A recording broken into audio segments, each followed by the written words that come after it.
pathianin ku ki nam le alung sit a hui tum nam dang zo si to kitat tu rong le nam dang zo si enemy a agala amu dana ku ki nam bo hi pathianin a hui tu ba a ven dana hu ngai tu na pha jong thei chuna chi gel dan di lo pathianin ku ki te ngai lut banga mei thei te jong ngai lut tu ne zo mi ki ti ho jong ngai lut mi zo ho jong ngai lut nam zo se mi hiam zo se e ho neo cha chain aminin ki khen jong le hen pathian dinga a cha hi su ke in sunga cha ni le thum nei jong la min chum ki put sa chula a hi wang ilung si dan thakat khari tho ong ki na ojong le khara ki pan pi chum lo adi koi ham ki hol he chona koi ham ami mo adi lo pen chum mola ki je wi cho I cha te hi cho e ho ku ki te hi itabang ki chon se pathianin e lung si jing ding ho ina ikina pi zo su mol ha jeb jing ding a kho jong le a tha jing ding ti ho ta ba mentality inei kha deu hi ti za do mau mai van noi anam zo si pathiana hin pathian si ma hin mi him zo si pathiana hi ti pa chu hi chi inclusiveness I ti pau chu inei lo wa e ho mai pathianin ko ki te bo lung si dana van ga ma jong ku ki te adinga concession uma kwata dana ki sei do ho jong he pathian thu ta pum to aki tu lo pum dia di lo he na ya chu bible in lamentation en hongovin ilampi chi na ve phaki do hetin pakai ko ma kile ki taw te ti chana pakai ko ma ti munda nga ti lo pi lam kalang nga til tui bung nga ti lo pi pakai ko hitabanga pathian thu di lo ta a ikipui na ho hi hagaw lama lambai na thopi ta khani ya hi tunia ka din hilaya nang ho ma sanga kaung din hi ti za pum puma ka din na hin ka sei hil kha de adi lo pathian thu to ki tu lo ka sei kha de ki veng pum puma hung ding ka hi na ti je chun inam ngai lu na ho ve phaki ro hetin phung le cha ngai lu na ho ve phaki ro hetin tu lai hi a kho dan chu ho bong sung ji nga jong pastor ho thu nei zo ta lo e chu committee hat walta committee a hi officer ho lekha thiam cha sum nei cha hung hi gam ta chu pastor ho hi government na to mu zo lo wa ki ko ya hi e cha chu bible simu wa bible pathina to dan wa mol ta ki monia ma hin inam sung wa hi chi paradigm sifom to kai pathin nam hi phathe bo lo de ta ka se kukin pi committee a pastor ho ki ngai chalo hi cho hello ham tau na mang de bo wang ki ko he na ka se nom cho hilaya kukin pi example a kala thu he su group ho ko ma ai ke ho pastor ho na law ba member ha nei ko ki ti inui sa diu cho pathian thu to su group ho jang chi lo wai le lo he nom lo de koi ma cha I pi group in ki form jong lew han izat form jong lew han lo he nom lo de pathian thu to chi tu to ka wai he chi choi hin pathian a thu I phat the bu hin a thu zui ho phat the bu hin a thu ngai ho phat the bu hin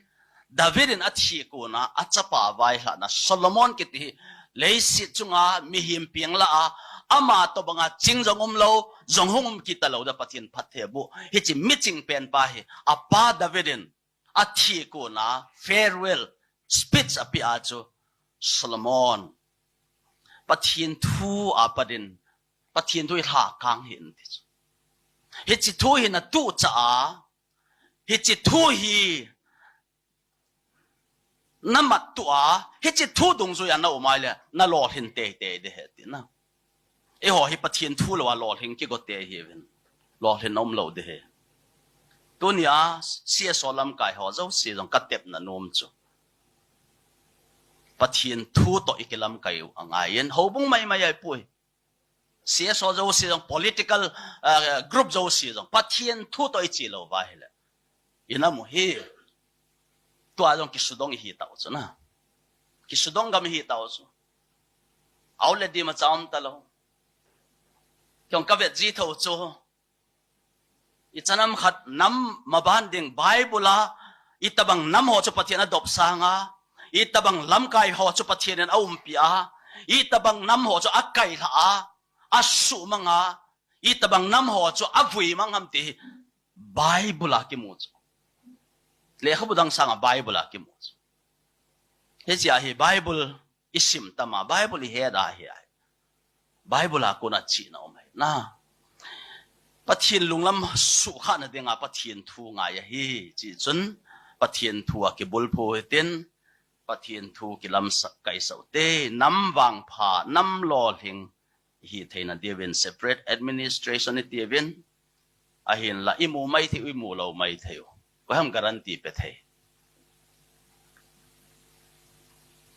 central government parliament a pass da nga ya ki tin na e cha thu nei than nei ho do si ku ki te that nom ngen chang hi cho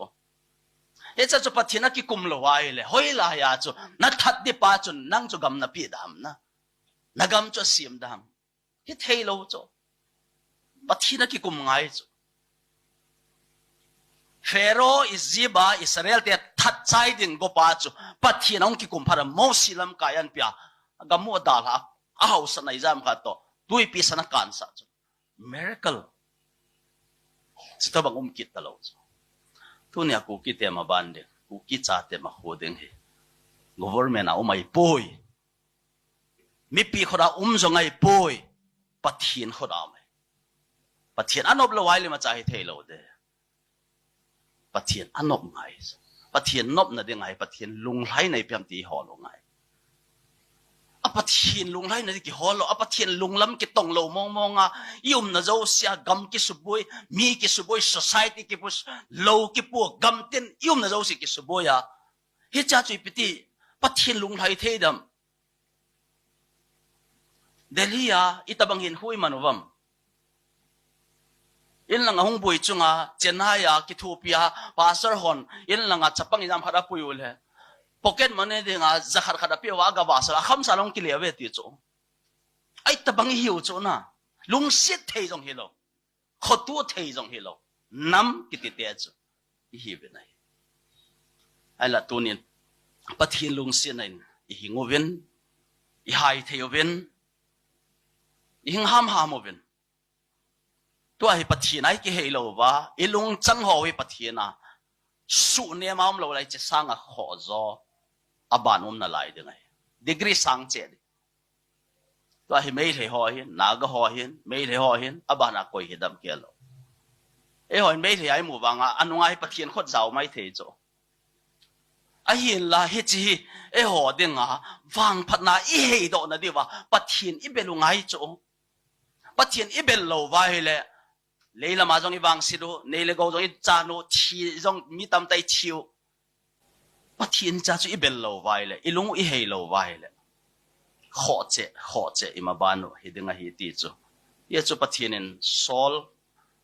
pol a hi masanga sol koma hei chamu na keng ke wa pe to bang na he ti chu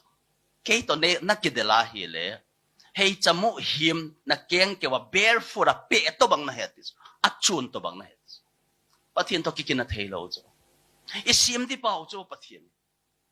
i dom di pau hi chu tu chan i pi pau chu tu a hi pathian e ho e pan pi hon e ve no hi bo chu me le hon tha chi me ding i god lai wa pathian e ho langa pang hi di lo chu pathian in i ve no hi chu ala sam zo a hat lo zo hi je wa i veng diu om ta lo ja chu i ve no hi chu kile sa na ding hi lo chu chu ka phat je wa ku ki te ka hi ja pathian hi nai sai lo tun e hon long e ho sang hat mo za hi tin bol go le han pathian a ven di wai hat mo lang hi pathian a ven chu amo ho lang a pang tin hi lo pi chu ku ki te la pathian a pang ti na hi nai sai lo van ti limi mu ho cho zo i ven hi bo chu e chun tunin i pathian thula da no i pathian gel da no i pathian mu da no paradigm shift anga ya ka ti e chu so aum to ka hi inamu hi ipi bol jong leo hen i bol do deu ma cham lo ít tỏ đó điều mà chạm lo chẳng nắm khát cho hàng tàu đàn kia lằng nào thì hi rong lệ